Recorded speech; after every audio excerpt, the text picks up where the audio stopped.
Welcome to the Caffeine Stream on Caffeine and Philosophy.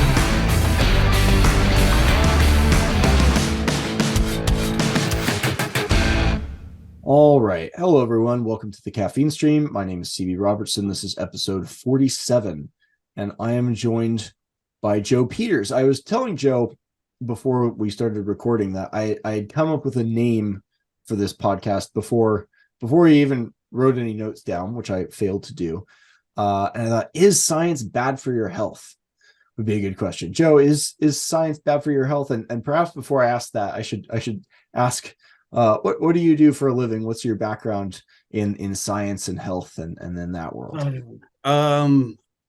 Personal trainer since 2005, but I've worked in non-clinical healthcare and medical positions between selling pharma, working for a company that was involved with the DEA on the pickup and removal of pharmaceuticals from pretty much any type of medical facility across the U.S. Drip contracts, putting nurses to work at larger medical institutions as well. And now I work in home health. So I'm basically dealing with a lot of geriatric folks and a lot of people who have really acute health problems to where they can't, typically they can't make it to the doctor. That we have to send nurses or physical therapists, occupational therapists and stuff to their home. So I've been in the trenches on the actual non-clinical side of stuff for a long time. Would it be fair to characterize that as the logistics and infrastructure side of the healthcare world? Yep. Marketing, logistics, infrastructure. Absolutely. Because like I said, I mean, I've done everything from selling stuff to removing stuff to, yeah, you nailed it, man. Now, I feel like you're a particularly interesting and an unusually qualified person to ask these kinds of health and science questions of, because it feels as if the modern pattern is to, well, if we have a health question, we have to ask a doctor. If we have a health question, we have to ask a professor. We have to ask someone who is on the diagnostic side or on the research side, perhaps someone who has a PhD or something like that. And that can be very good for individuals, I think, in many cases. However, there are patterns of interest that people seem to tacitly imagine that science as an institution is exempt from in terms of financial interests, and I don't even mean this in a derogatory way, that you need energy to make the wheels turn. You need food to make a human being run, and these hospitals need to keep the lights on and so forth. So it's interesting to talk with someone who's got more of what I would call more of a bird's eye view of the field, rather than someone who is more down on the ground in performing the health services. Put it this way, man, I've been privy to a lot of conversations that I probably either should not have been, or there are people that have entrusted me, and that's why I won't name names and I won't go into too many real deep specifics. So some of it's going to be anecdotal, and I'm sure there's going to be people that are in the healthcare world that'll listen to this and think I'm absolutely full of crap. But again, I'm just basing it on like tactile things that I've heard and seen myself. But sure, to your point, science, it's like I almost don't even know how to begin to define that word at this point. I think people's misconception of science and medicine and healthcare is that it's beyond influence, as far as there's no bribery, things like that involved, which you can't out and out call it a bribe, but there is definitely a level of influence that's coming from other interests, whether it be like pharmaceutical companies that'll apply pressure that certain drugs get pushed, other drugs don't, even though other drugs may be more effective, or other devices may be more effective than some. So I think people turn to experts way too often for all of the answers, thinking that they are getting the best advice. And my best advice, just being in it is weird too. And my wife is an oncology nurse, and she feels the same way. It's like we almost feel kind of hypocritical, because it's like we're trying to be advocates of the healthcare industry in and of itself, but at the same time, we know how flawed it is. Right. So, I think the smartest move is you pretty much have to do your own research and really work at being almost your own physician Which to is a funny large degree. because doing your own research is put in scare quotes and mocked, Sure. and perhaps rightly so, because most people frankly don't have the wherewithal to do their own research. However, the alternative is maybe not much better. and And it's, yeah, and you know what, and again, it can totally be a case by case basis, because there's awesome, not, because I definitely don't want to make it seem like all doctors are not corrupt at all. There's some fantastic doctors and surgeons and nurses I've got so much respect for, but I also know that there's some wonderful, well-meaning clinicians who have to follow their marching orders, even if they do not agree. Well, Because, and my impression is that I have yet to meet a doctor or a nurse, maybe with like one or two exceptions, but like very rarely have I ever met a doctor or nurse who didn't seem motivated by the well-being of their patients primarily. It doesn't seem like the issue is bribery or individual corruption at that level. It seems more like again, this is my impression as a total outsider. mm-hmm. It seems like there's a kind of bureaucratic logic, Absolutely, where like utilitarian reasoning of, oh, if we had more money, we could help more people. So if we take this slightly suboptimal path that still works, but it's not maybe as good as the optimal, but it makes us more money, which then gives us more resources to help more people. And so we'll take this slightly suboptimal path with the best of intentions, in a broadly utilitarian sense. And it only takes 2 or 3 iterations of that logic multiplying on top of each other until you get a statistic driven system that feels, as a customer, almost completely divorced from the individual idiosyncratic situation of a patient, and is entirely driven by a numbers orientation that's more abstract than it is biological. no, and yeah, you that's absolutely right. It's the greater body, it's the greater bureaucratic body and the institutions themselves that do have, they've got outside interests, and they do have, because you got to understand, and this is nothing new, this is obviously something that people have talked about numerous times. If the driving force behind healthcare was to cure everybody, then everybody in healthcare would be out of a job quickly. So, I mean, my wife is an oncology nurse, and I'm not trying to be tinfoil hat about this, but if they came up with a cure for cancer, there would be probably, tens of thousands, hundreds of thousands of people out of work almost immediately. It would be more than that. I'm sure there's over 1 million like oncology like workers from like the various stages, and think about what that would do to the overall economy. Not even, that's just the actual clinicians themselves, let alone all the money and the revenue that comes in from all of the different cancer treatment drugs and everything else. And it fans out from there, and you can take that and apply that to literally every, I mean, from a stomach ache to a toothache. Okay, case in point. So we all have, everybody's got their teeth. Hopefully. Yeah, well, right. You're born, and yeah, right. So a normal human being has a mouthful of teeth. A smart move and a preemptive move to avoid cavities would actually be to go and have root canals and have all your teeth filled in. Then you will no longer get cavities. But you can't do that, because you can't do preemptive medicine. My friend in Chicago is a dentist, and I had to go, first time I never had a cavity in my life, and I had a tooth one time that just shattered, and I was like, what the hell? And I came in, and he's like, yeah, you've got this genetic gum disease that's attacking your teeth. And I was like, awesome. And he's like, yeah. So root canal, got this thing done. And I was like, can you just give me a root canal on all my teeth to avoid this going down the road? And he's like, no. And I'm like, why is that? And he goes, well, I need to make a living.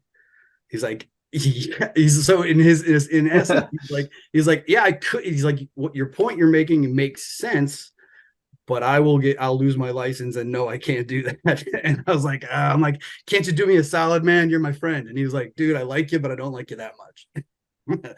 But there's a lot. Just take off your doctor's outfit and put on a plastic Yeah. surgeon outfit. Oh, We'll just call you it's an aesthetic surgery now. I was just like, I'll just meet you at your house. We can do it in your garage, and I'll just tell him that I was, we were just hanging out one night and just got drunk, and you just went to town on my teeth, and I was totally cool with it. But no, but there's a lot of that. And to your point though, yes, I don't think I've ever met a doctor or a nurse or really any clinician that either didn't get into healthcare.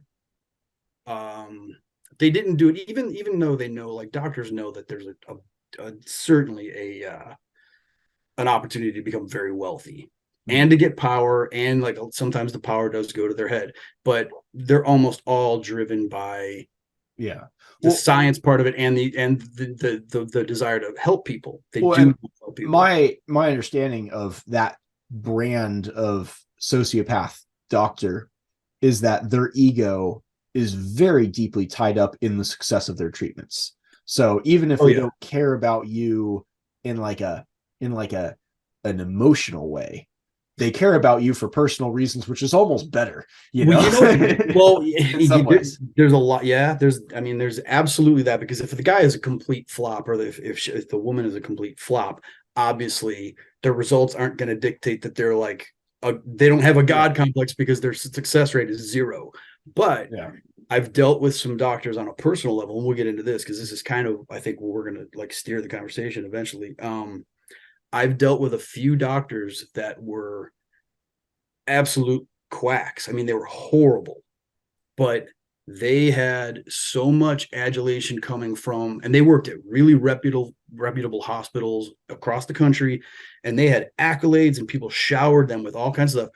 But my personal interaction with them was they were terrible. And then I would go like to a different part of like a state and find a different doctor who was nowhere, like it was just a mom and pop doctor who had time to sit and spend with me and talk to me, who was so much, I just got so much more just information, and actual like applicable benefit that I could apply to myself. And a lot of it comes down to sad part is that at the base of everything, the insurance companies and the pharmaceutical industries own and drive healthcare from top to bottom. And that's one thing. It's like anyone who listens to this that wants to argue with me on that, I'll die on that hill. Like that's like the insurance companies, because it's all privatized, like they control everything. I have an undeveloped rant deep in my soul against insurance companies. I was listening to a video by some very popular podcaster. I don't remember his name. It'll come to me, I'm sure, in a few minutes. But he was talking about the Second Amendment. He was talking about gun control. And he was one of those guys who's like, look, I'm very pro people owning guns, but it shouldn't be this easy to go and get a gun. And he went in and he bought a gun in like 9 or 10 minutes. And he's like, I've bought guns from this gun store before. I support them. I think it's great, but it shouldn't be this easy. And he talked about his background in the insurance world and how they do all of this background test. We can access what prescription meds you're on. We can access your like credit score. We can access all of this info about you. Your driving record can maybe be a good indicator of this or that or the other thing. And I was listening to this and I'm like, not only does this not apply to guns, which are like an enumerated right for you know variety of reasons, but like what you're describing about how the insurance world acts should not even apply to insurance. Like this degree of incursion into people's private lives, whether it is government or private, it doesn't matter. Like that's that level of control that you are gaining over people's lives and then likely selling to other people, or we don't know what you're doing with that information. It could be all kinds of things. You know, is frankly intolerable. And the fact that certain things like the ability to drive, are becoming contingent, are contingent on having insurance. Yep. It looks like It they're used to trying not be that way. Because like I said, I mean, I've got you by 20 years. And I distinctly remember when I first got my driver's license, you didn't need to have insurance. Right. Well, a lot of these businesses that are closing down in certain urban areas are closing down because the businesses have become uninsurable. 100%. And in fact, the reason the United States is currently unable to pursue nuclear power in any kind of serious way is because the stigma around nuclear power from like several generations ago means that nuclear power plants are uninsurable. Of course. And if things are uninsurable, businesses, if a business can't be insured, then you basically can't do it. And now who is dictating what is insurable versus what is not insurable? Well, it's a complex algorithmic system. All right. Well, who designed that complex algorithmic system? Oh, we don't know. No one knows. Right.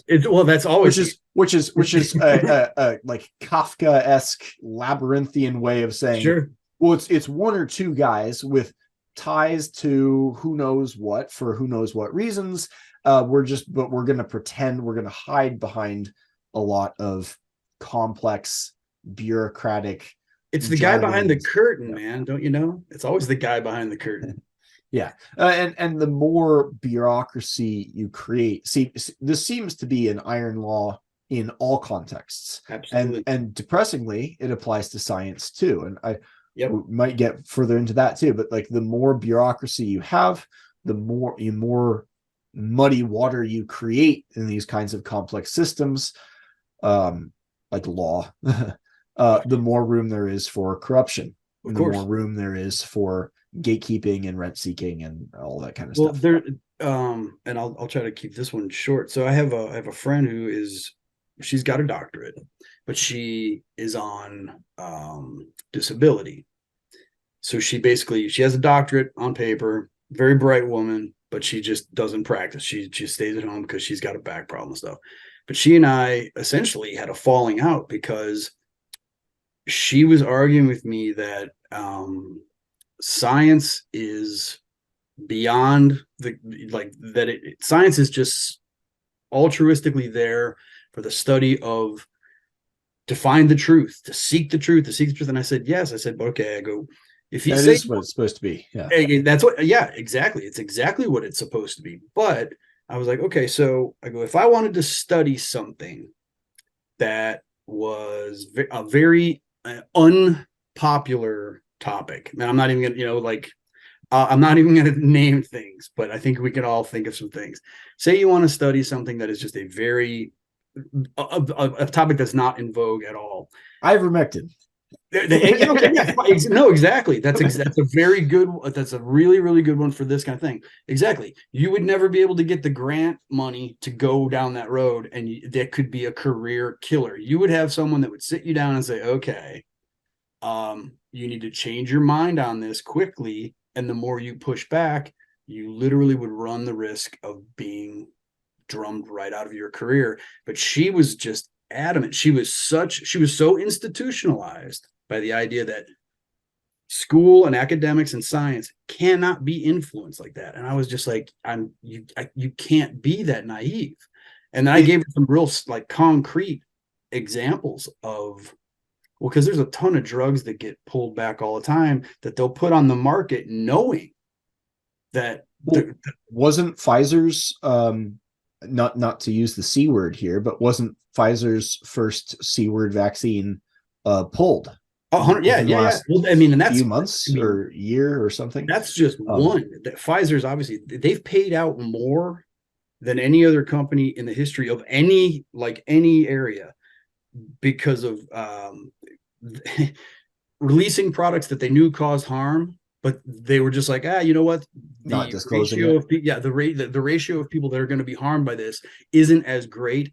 So when people start dropping out, and because there was a drug called fen a few years ago. There's been all of these. There's been myriad, or even I can't prove this, but I'm about 90% convinced I was discharged from the military because of a drug that was subsequently, the name brand was pulled from the shelf. I don't doubt it. Well, they're in the, I mean, It's have called you heard of like, the have you ever heard of thalidomide babies? Oh yes, yes, yes. Same Mine kind was of not thing. that serious. Mine was called You're right. Accutane. Oh, okay. Well, yeah, no, but like I said, but that's honestly, that's exactly in line. And you say it's not as serious, but you know what? In If you're just thinking as far as like the ethics behind it, it is fucking serious. It is. Well, right, yeah. It's that scene from the beginning of Fight Club where he's explaining his actuarial job to someone about whether they do a Yeah, recall or not. yeah. I mean, that's one of my favorite scenes in that movie because it's so dead on. It's just like if the cost of this is less than this, then we just go ahead and release it, and we just sit and go, we'll ride this out Yeah. until the problem comes too big, and then And we'll pop them off. I wonder if the issue with your friend who you described Mhm. is that she was deeply involved in the world and culture of science, where people are driven by the pursuit of truth. That is the spirit of science.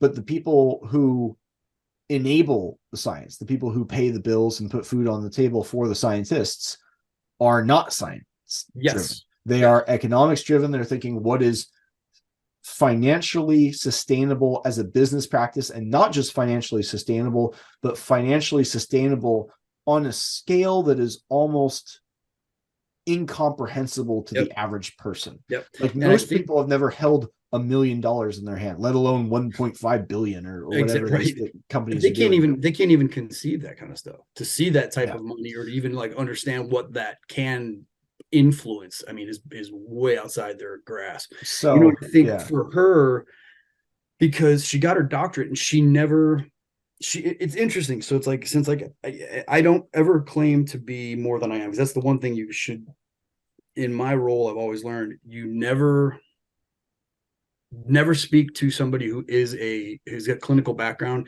as if you're a clinician, because the dumbest thing you can do is try to talk to a doctor as if you're a doctor when I am clearly not, because okay, I'll have to edit out the PhD and MD part I introduced you with earlier. So anyways, carry on.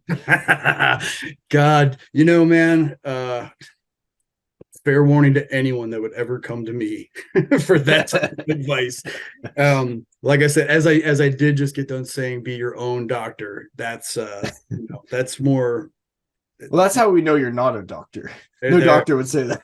That's right. That's exactly. They would know. They would say, yeah, come back and see me next weekend. So especially so I can get my $50 deductible. Yeah. Or copay. No, so it's interesting. So like, she only had the academic. This is a perfect example of someone who never had the practical. Like, I think if she had gone and worked in the practical field where the rubber meets the road, she would see how things actually worked. Because I know how much, like when my wife got out of nursing school and she went into it, she had a very one-sided idea about, oh, this is healthcare, I'm going to be helping people. And then I had already been pretty deep into my end of it. And I'm a cynical guy by nature anyway. So I got into it and I was like, yeah, this is even more BS than I expected. And it kind of makes me laugh in a really like gallows humor kind of way. And about a year or two in, I noticed like my wife started being like, I think that this is like this. And I was like, yeah. And then as time went on, she's been a nurse now for like a decade. And now she's still driven by the desire to help people, but she also knows that at a certain point, it's like, oh, money comes first. And I think if my friend had any sort of experience in that outside of the classroom, she would not have seen it that way anymore. She would have understood that there's definitely outside influence that makes the decisions. It's not, I wish it were about just finding truth and actually like really taking care of people and making them healthy and better, because we could all just like lift humanity up. But yeah, greed's a powerful thing, man. The law of corruption of power is absolute. And it applies to everything, because it's like, well, I know you shifted gears in your career, and I've shifted. Like before I did this, I had several different jobs, and it's like every position that I've ever had in every industry, I've recognized the same patterns in everything. The only thing that changed was the variables, and I was like, okay, so that's just business apparently, right? And that's like the saying. It's like, oh no, it's not personal, man. It's just business. And it's like, I hate that saying, because that just means I'm going to stab you in the back, but it's not personal. It's like, well, you're still stabbing me in the back, dude. Yeah, So exactly. But I think the valuable thing about these conversations is that for anyone who might be listening to this, understanding that dynamic can arm you in knowing what kinds of things to look out for, absolutely. so that you can still go to a doctor and get good treatment, get good advice, but with an understanding of what's in the doctor's interests, and knowing, not just assuming that they're going to take care of you, but knowing how to be your own advocate, as they like to say. And there's some doctors, like, because honestly, I live in Georgia right now, but my primary care doctor is still in Tennessee, because I managed to find a doctor who is like she knows that I come in with a ton of questions, and a ton, like anytime I have anything going on, she knows that I will take the time to research it, whatever. I'm just, that's how I am with everything. I want to learn as much as I can. I'll come in, throw things at her. She'll go, no, that's not exactly how this is. And she'll give me her honest opinion and help me sort of get to a point where I'm like comfortable with what her diagnosis is.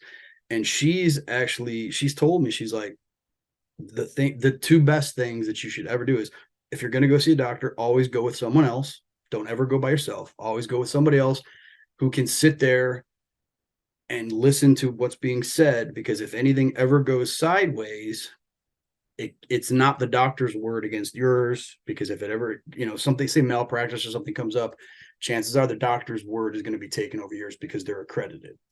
Right. And she on all matters. Oh, completely. It's like, arm yourself with as much information as you can. And that's what, my doctor, like I said, she's real open. She's like, I wish more people would come in here with a knowledge, because going back to the fact that insurance dictates pretty much what goes on in the medical field. So like when I was a kid going to a pediatrician, the doctor would spend like a half hour, 45 minutes with every patient, but because they just had the autonomy to do that, because the insurance companies didn't have such a grasp on everything. They were looser with things. And as a result, and people also just, they ate better. There was way better nutrition 34 years ago than there is now. I mean, obviously just look around. But now these doctors, like when you go see a doctor, you'll talk to the medical assistant, you'll see a nurse maybe for a second. The doctor will come in and maybe give you 2 to 5 minutes. You could come in with like your lung hanging out, and your doctor's just like, okay, your lung's out. How do you feel? Ask you like 3 questions, and then he or she is out the door. They sign off on some sheet of paper, and it's back to the nurses and whatever. And that's exactly it. Yeah. And it's because they have to just to even keep the lights on, and because their insurance premiums, and that's where it's really difficult, is like they've got certain insurance companies that they can work with, that they can accept from the patients, but there's also the insurance that they have to carry to keep their practice alive. They have to see a certain amount of patients every single day just to justify the premiums that they have for the insurance that they carry to even have a practice. That's why very rarely will you go to a practice and there's just one provider. You'll go there and there's like 6 doctors, because they have to split the cost. So it sucks, man, because they're at the mercy. Like there's doctors that want to give you better care than they are allowed to. And it's also become such a pharmaceutical driven thing. Now everybody, they want a pill. They want to come in and have instant gratification. They're like, doc, my eyeballs are falling out. Give me a pill. And it's like, there's your pill. You're all good. So that dovetails into a question I wanted to ask you for the sake of anyone who might be listening to this, which is, if I'm going to a doctor and say I'm by myself, so I have to be especially on my guard, perhaps, but I want, good care, and I'm assuming they want to give me good care, but they have these other incentives. Are there certain cues? Are there certain kinds of questions or certain signs I should look for that would distinguish moments of good care from, or rather would distinguish moments of bureaucratic incursion into the good care? You know what I'm saying? Yeah. And I mean, it really comes down to this. Like, if you can tell when someone's paying attention to you, like if you go in and again, remember I said, like, there's a few doctors that were accredited and they were just getting tons of accolades that were just some of the worst doctors I've ever been to. I would go in and I could tell that they weren't listening to me at all. Like, they had prejudged me by as I walked in, they saw me and they were like, okay, here's a guy who's like, kind of fit, covered in tattoos, whatever. So they prejudged me. They were just like, okay, whatever. And I felt it. And they were pretty much face down in their computer or in their notebook. They were giving me really just, I would mention they'd ask me a question. I would start to tell them something. And before I could really get into what was going on, they're like, okay, fine. But what about this? They would just moving on to the next thing, moving on to anytime somebody's not being receptive to that, then that's a red flag. You know what I mean? That's like with anything, if somebody's not paying attention to you, you know, when they're not. And then if you come into a situation where if you've got questions that you just have generalized questions. And I know that this gets us to be a slippery slope because with pages like WebMD, you can go on WebMD and pretty much diagnose yourself with the most horrible things that you don't have. Everybody can walk away from WebMD and be like, oh my God, I am going to be dead tomorrow. And it's like, no, you're not. You're freaking yourself out. And I'm sure that gets really old for these doctors to just repeatedly hear. And there's a lot of hypochondria is a very, very real thing. I mean, I've seen that. Yeah. And it's like, talk about a psychosis, man. I've seen people that have hypochondria, and it just really intelligent folks that go down that road. And I'm like, you need to rein it back in. But if you go in and you're starting to talk to a doctor and you've got valid questions about something, say you've read something about how you are feeling, be like, well, I read this and it says that XYZ, especially if it's like a nutrition based or dietary based treatment or lifestyle treatment.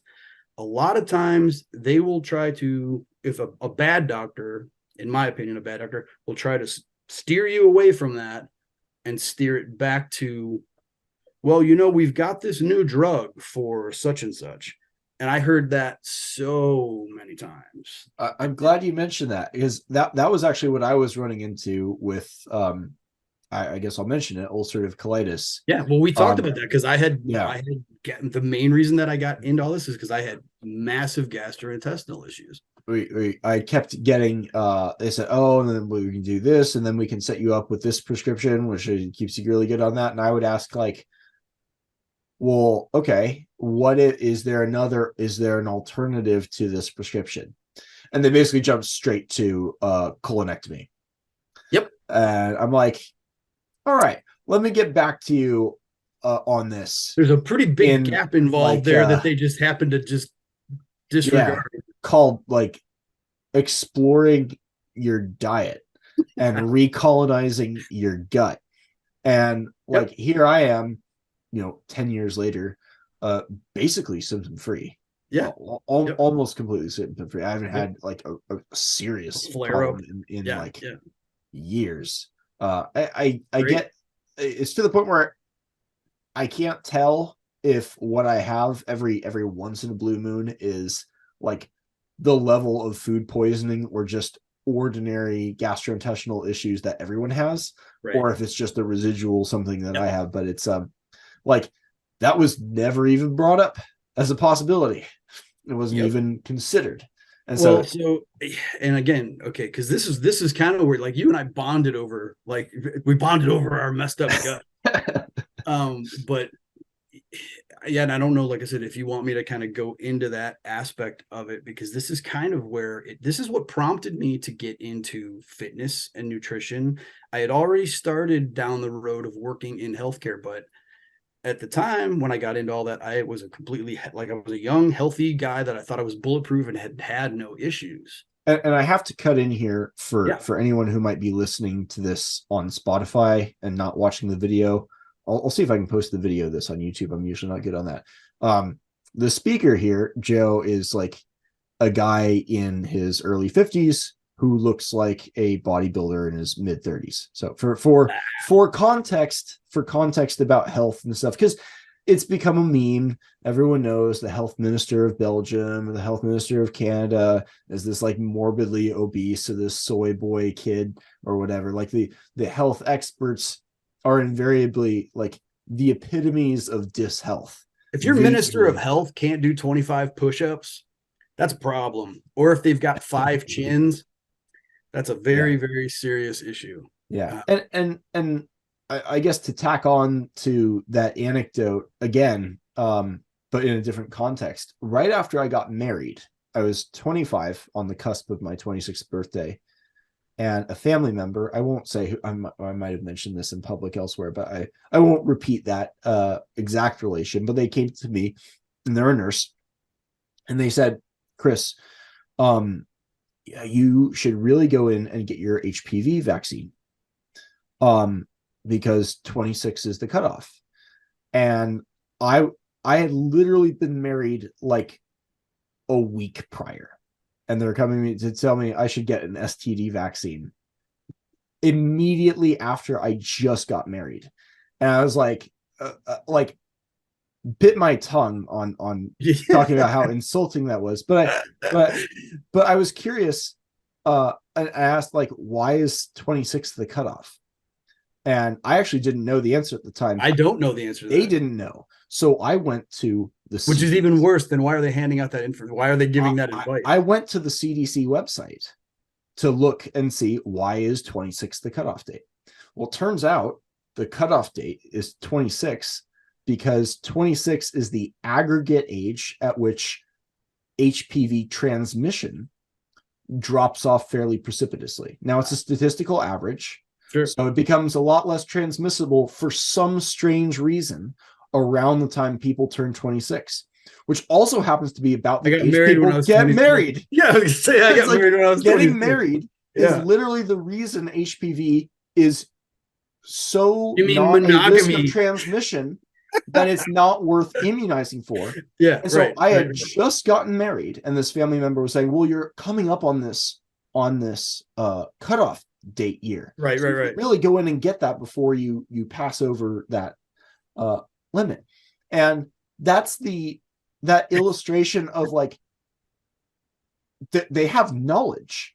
Right. They have knowledge. They have all kinds of bureaucratic knowledge with zero understanding of why the knowledge is what it is. And I find that to be almost universal, not just in medicine, but in any bureaucracy where the rules get so complex that you can't even keep up with the reasoning. Of course. Like, who could keep up with all of the reasons why the cutoffs are the way they are? I don't know those sorts of things with electrical code. You're supposed to secure EMT pipe, horizontally every 10 feet and every 3 feet from a box or from a fitting. Why 3 feet and 10 feet? I don't know. Somewhere along the line, somebody had a reason to designate that, but exactly, they did some testing, and that's just the rules. Those are the standards. So, it's like, okay, exactly. Yep. So I almost can't fault them on that. But if you're a farmer who's trying to run power from one part of the barn to the other, and you're having to face the whys of these things, and maybe you don't have an infinite budget, so you can't secure your pipe every 6 inches, it might be useful to know why you should secure it every 10 feet or every 3 feet, and why there's exceptions where you can jump 6 feet or 7 feet in certain circumstances. And I think the same thing is true with medical, but there's even more financial incentive than there is in construction. Well, think about it. I mean, and again, not to throw the big C word around, and not cancer, the other C. Why was it keep 6 feet apart? Now, the rumor I heard. Do you know what I mean? It's just like the rumor I heard was 6 feet came from a high school kids science fair project. Of course it did. That was the rumor I heard. You know what? I don't know if that's true. So, but you know what? It's take that with a grain of salt, whoever's listening. But and I'm telling you this because it's like that's the kind of thing where, sadly enough, having worked on this end of things as long as I have, I can't, of course, like off the top of my head, I can't think of any specific. We'll be done and I'll think of a specific. There are definitely things that I know as a fact that exist, and it was literally something that ridiculous where it was like, oh yeah, that guy's son just, he asked me, he's like, what do you think's a good number? And the guy's like, 5. He's like, all right, 5 feet it is. And that becomes standard. Yeah. Well, I mean, the drug that I got discharged from the military in close proximity to, Accutane, it has a big disclaimer on it for the one thing that it, to my knowledge, doesn't do, which is induce suicidal ideation. I didn't have any experience with that, but there was a senator whose son was prescribed with Accutane, and they ended up killing themselves. Correlation plus senator's son equals causation. Of course. So, because it couldn't have possibly been that the senator's son was just unhappy about something else. Yeah, including he clearly it had to be the impetus for why he would take his own life. It's the only explanation, right? Of course. So, senator's son, man, come on. So it amuses me in retrospect that the variety of skin and joint issues and back issues, not to mention gastrointestinal issues, and all kinds of other risks were not mentioned. I think they did mention fertility risks. They didn't. They said if you're pregnant, don't be taking this. Right. And they said if you are suicidal or depressed, you need to be consulting with people or not taking this. None of the other things. But to my knowledge, there was no established link between Accutane and suicide. That's senator's son, though, man. I don't want to be too much of a dick and say that's science for you, but there is a degree what it is. Well, the people who discount that kind of pollution in the science world are, I think, hopelessly naive. The first step those people need to take is reading like Thomas Kuhn and seeing how science works anthropologically. Well, just understanding that the concept of junk science, I mean, it does exist. And the fact that science in and of itself is mercurial. I mean, it is not a static thing. Like you said, it's always supposed to be in motion, but so many people have built their bones on a specific, because there was, for the longest time, there was, there was a type of radiation that they don't even use anymore. Nuclear medicine used to be an area that was very prevalent through the 70s, 80s, and into the 90s, and now it just doesn't exist because they've progressed and they realize, like, okay, that they just phased it out. But it took them forever to phase that out because the machines that they had to purchase were hundreds of thousands of dollars, and they had to make their money off of each thing. I mean, there's so many like little aspects like that where they could have phased it out like that the minute that they knew that it was an obsolete treatment program, but they didn't. They were like, look, we can't just do this because there's a lot of inertia. Absolutely. Yep. And there's a ton of that. And again, this is not limited to the medical field at all. It's like, automotive, in every industry, literally every industry's got something like that, I'm certain of. So medicine seems like an interesting one because one, what's more important than our health, and two, there's a kind of sacredness attached to the medical field that we don't attach to, for example, historians or to sociologists or to a wide range of other fields. But medicine, I think if I remember correctly, trust in medical expertise has actually maintained fairly steadily over the last 10 years and even over the last 5. Yep. Which to me is kind of surprising. Considering how many times they've been wrong about a lot of very significant things. And knowingly wrong in some cases. But I think one of the problems is that, and I sort of half jokingly criticize science, and we might have done a little bit of that here, but I think the critical question to ask, and this was brilliantly delineated by a somewhat odd blogger I follow named Vox Day, is that if you distinguish between scientific knowledge, scientific institutions, and scientific method, everything becomes clear. And when you criticize scientific knowledge, which is one of the job descriptions of a scientist, That is what scientists do, is Yep. criticize old scientific knowledge. Yep. That is how science, the scientific method, advances the progress of science. And you can have absolute skepticism and zero trust in current scientific knowledge and absolute trust in the scientific method as a gradual long arc towards closer approximations of objective truth. And those two positions are not only not contradictory, but are actually mutually supporting each other, like two sides of an arch bridge, holding each other up.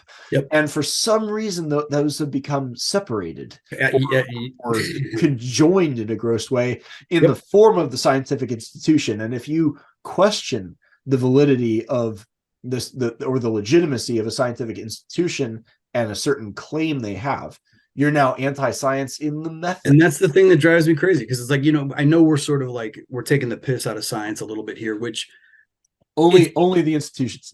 Yeah, well, that's really what it comes down to, because it's like science in and of itself, I think, is like, I mean, it's amazing. It's one of the most amazing things that, like, and it's so fundamental for so many reasons, but just being discerning and looking at everything with a critical eye, but not being so critical that you just sort of poo-poo everything. Yeah. And it can be it can be really tough, because it's like there's so much junk that exists, and you're always, if you don't have a working understanding of things, a lot of times people, think about like how few people do you know that really understand any kind of like nutrition or anything, and they'll have all these health problems. They'll go to a doctor, and a doctor won't.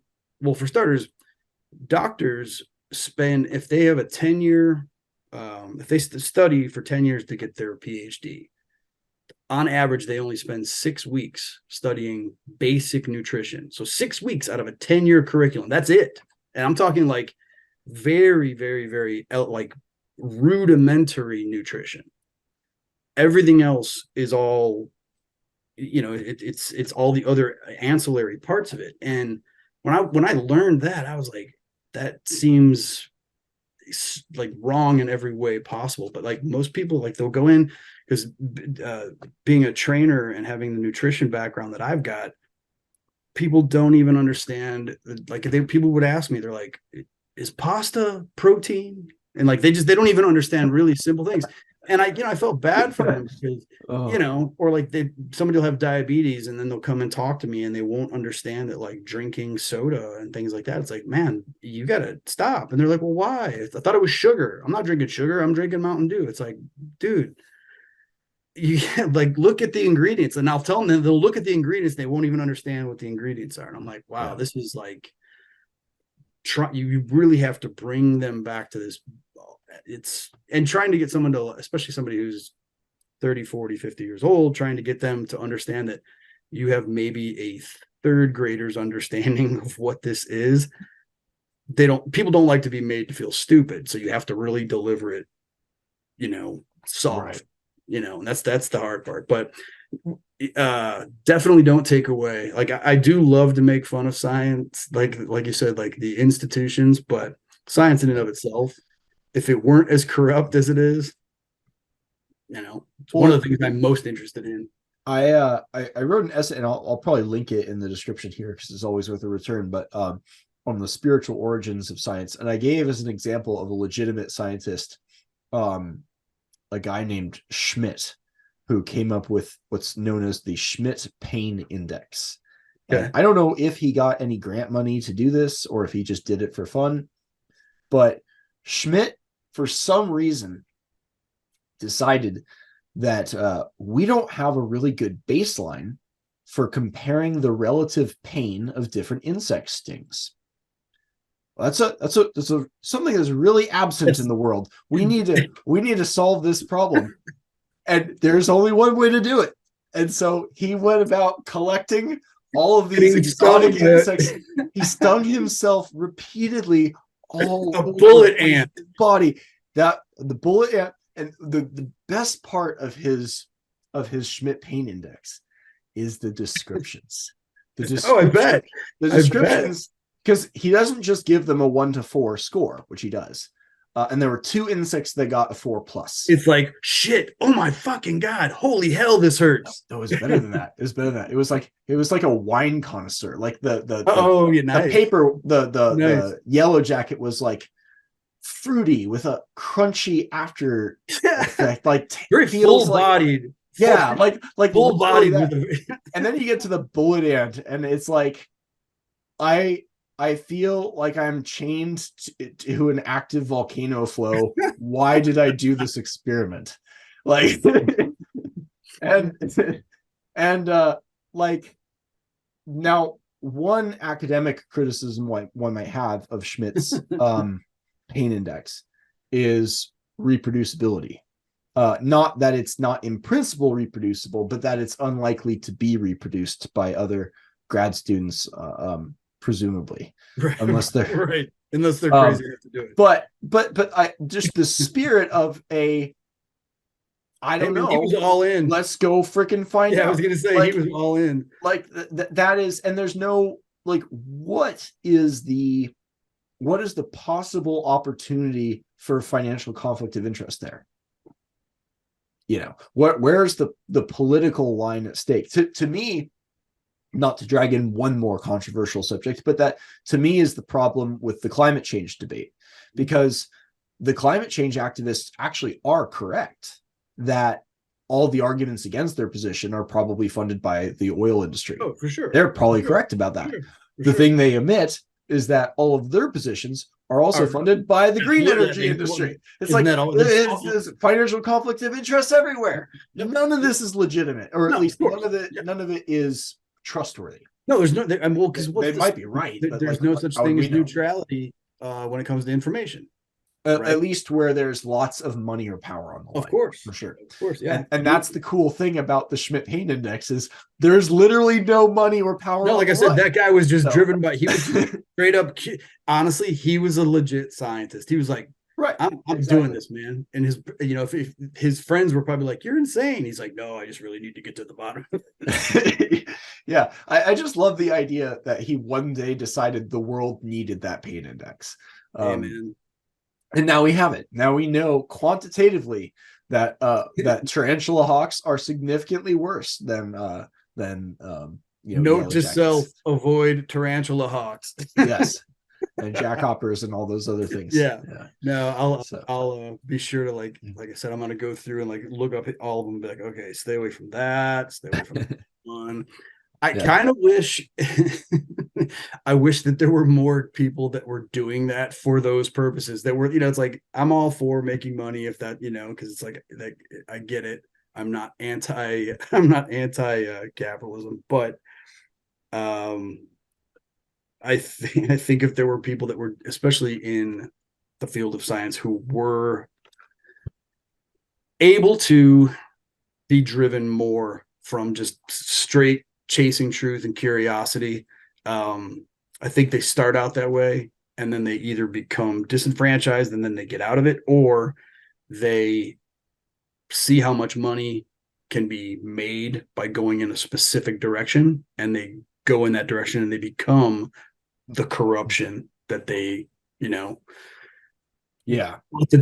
didn't exist personally. Because it's like, because I know some folks, like I said, that have probably they've bought the lie, and now they're selling the lie, even though they know it's a lie, and they know they're lying. So they're being disingenuous because they know that there's profit involved. Yeah.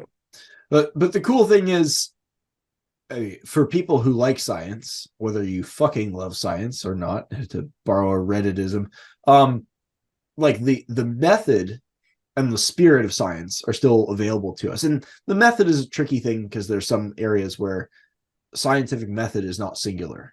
And that throws a lot of scientists for a loop, because like, no, it's about you have control variables, and then you have like a controlled setting, and then you do this thing, and you're like, okay, is paleontology science? Right. And if it is, how do you do reproducibility in paleontology? It's like, and it's not that science can't be done there, it's just the method has to be adapted to context. It has to be appropriate to not just the field, but also to what you have available. And you have to understand the constraints and all that. But like there was a YouTuber I used to follow who became quite insufferable, and I think everyone kind of unfollowed him, but he was cool for a little while, named Thunderfoot. He was big in the debunking creationist myth stuff back in the like 2009, 2010, 2011 era. But he was interesting because towards the end of his YouTube career, I'm assuming it's over, maybe he's still putting videos out, I haven't checked in about a decade, but he started doing experiments on his own at home in lab. He would do stuff that no one had done before with magnesium in particular contexts, and he found out answers to questions that people hadn't asked. And people can do that. It just takes the right kind of creative instinct for how to design your setups and how to ask the right questions. Well, you know how, this is might be a little off the subject, but I think one of the things that people have started to realize, to some degree anyway, especially with the advent of the internet, is that doctors almost used to be seen as like magicians, where it was literally just like something was wrong with you, and you're like, oh, go, they would, go in bloodletting, things like that existed. And I mean, right. And it's funny because now they've brought leeches back because they realized it was actually effective. But I didn't know that. Yeah, there's leeches that you can buy from a company, and there's actually like a little thing that has leeches, and it's the craziest shit. That's funny because they were making fun of that back in like 2011. I know, but like I said, the same thing is for there are, and I don't know all the specifics. So anybody out there who's a clinician, don't hold me to this. They will use maggots to clean wounds, depending upon what the wound is. I don't know what doctors are doing that. I don't know if it's widespread, but I do know that it has become a common practice again. And so has shock therapy. They've brought that back. Again, it's not front and center because it's got such a negative stigma to it, but I know as a fact that it's become something that they're going, this you don't throw the baby out with the bathwater kind of thing with it. So no, that makes sense. Yeah, and I think that because we've all, and I learned this, and like I said, this is kind of where I got into where I had before, when I was working in the healthcare world, it was a paycheck to me. I mean, I had an interest in taking care of people in a certain way, but it was definitely a paycheck. But then I had massive health issues on my own, and then I was getting nowhere with the doctors that I was going to because all they wanted to do is put me on drugs, tons and tons and tons of pills, and it was just making me sicker and sicker and sicker, and I was getting no better. So finally I just essentially became a nutritionist and a trainer, and I was sick to the point where I guess this was probably around 2010, 2011. I'm about 205 pounds. I'm 5'9". I was about 150. I had lost probably 60 pounds. Couldn't eat anything, not to gross anybody out, but it was like I couldn't be much more than like 5 feet from a bathroom at any given time. Couldn't eat anything. Like literally, nothing would stay in. It was awful. And I was certain I was going to die. And go to a doctor, I went and saw, I always tell people, I was violated in every way. I was scoped, scanned, prodded, poked by every type of doctor you can imagine. And just shy of going to like a witch doctor. And seriously, and like the one common thread was that not one doctor, even a naturopathic doctor, did not ask me at all, what's your diet look like? What are you eating? Not one. I would go in and immediately they were like, so tell me what your symptoms are. And I would, tell them, even though I would go in and I was so sick, like my skin was looking gray. I was really, really sick. It took 6 months off of work, and these doctors were all just kind of dismissive, and I was getting really angry. I was like, I wouldn't be like mortgaging my life right now, wasting all this time and money if this wasn't an actual thing. And then finally I was just like, fuck this. I'm either going to die or I'm going to learn how to treat myself. And then I went in and just did these insane food journals where I would eat one thing for a week and I would document exactly how I felt. Could I keep it down? And I did that. I was like, okay, watermelon, I could eat that. And then I would introduce one other thing and then say that didn't work. And I would like, okay, scratch that, can't eat that. And then through process of elimination, I basically got myself to a point where I had a base diet that I could eat, sort of leveled myself out, started feeling, just instead of going, I need to feel better immediately, I started going, I feel better. You know what that sounds like? What's that? Science. Bingo. Bingo. That's exactly where I was going with that. And that's exactly what I did. And then I remember, so I got to the point where I took that as far as I could. And then I got back to where I was healthy. In fact, healthier than I had been ever in my life, because now I'm so like ridiculously aware of when I veer, I keep myself on a very, very strict diet now, because like what you were saying before, it's like if I eat certain things, I know that will just set me off and I'll have flare up and I'll feel terrible.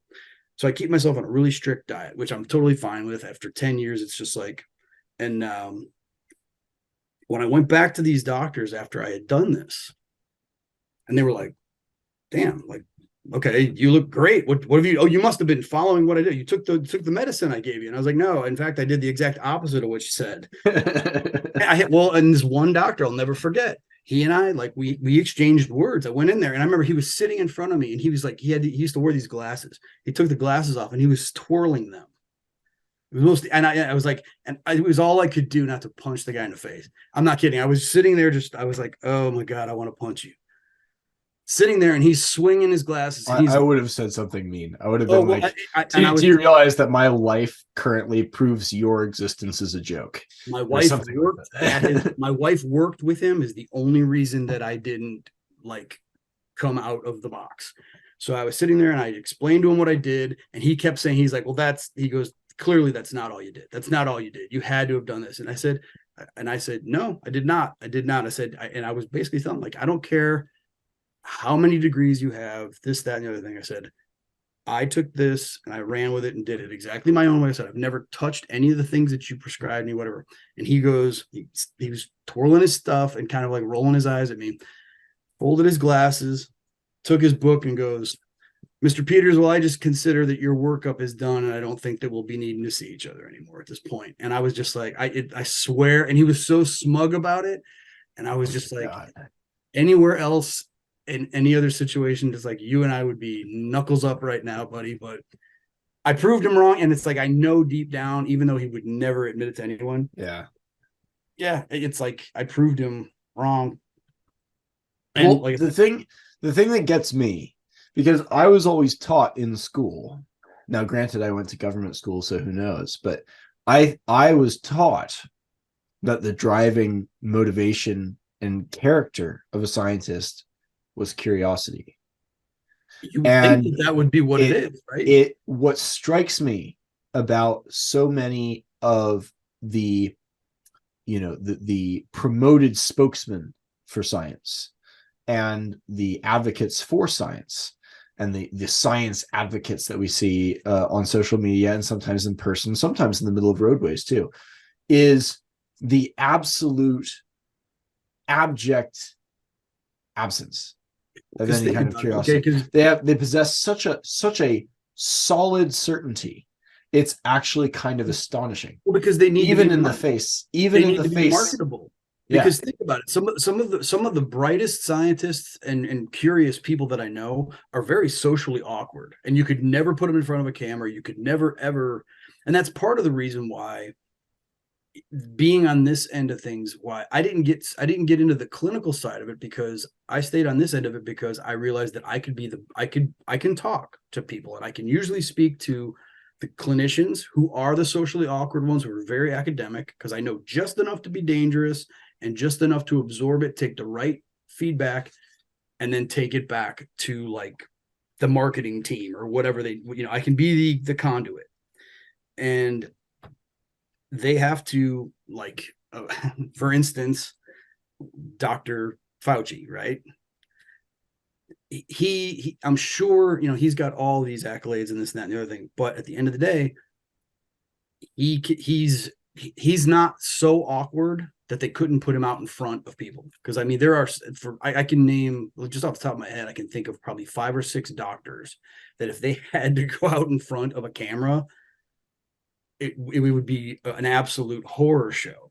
So I'll bring up this guy who, with an asterisk of controversy, but Nassim Taleb, in his book Skin in the Game, has a very funny heuristic where if you have a surgeon who is very, very, like, all else visually being equal, but one of them is very polite, very empathetic, very like looking at you and all this stuff, and the other one looks like a butcher and can't look you straight in the face, appears to chain smoke and all this other stuff, you should choose the latter. You should choose the one that looks like a social mess, because if they are of equal position, it would have taken a lot more skill and such to reach the levels of rank that they've reached.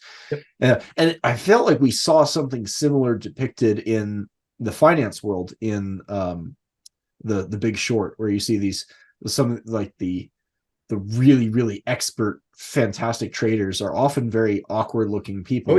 And the very snazzy looking, socially adept ones are often, I mean, they're not bad, but they're kind of just playing the part compared to the true, like, Rain Man geniuses that are working in these other. The other guys have watched Wall Street too many times, and they want to be like, what was Charlie Sheen, or what was Gordon Gekko's character or whatever, right? Right. There's like an inverse correlation between matching the appearance, the stereotypical appearance of a role, and performing the role with competence. Well, because think about it, there's a lot of that too, like you can apply that to politics, because think about like when Nixon and Kennedy ran in 1961, the people that listened to the debate on radio all thought Nixon won by a landslide. Right.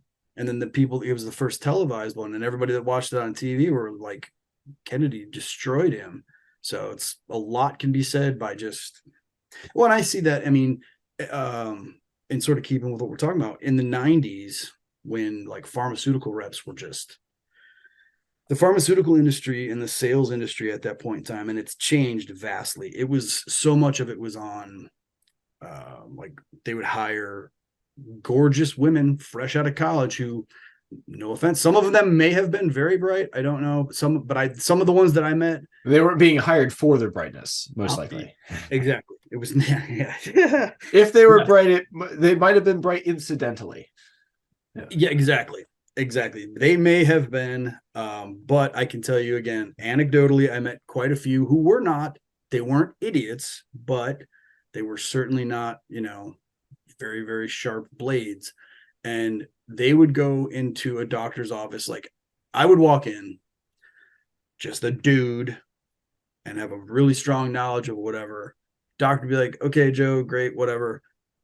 Wouldn't buy on what I was selling them. And then sure enough, the gorgeous girl would walk in after me, and maybe this makes me sound like a typical, like, misogynist, whatever, but I watched it happen all the time. And a lot of the women that I knew it, and they didn't care. And they weren't shy to talk about it either. They were just like, shake your moneymaker kind of thing.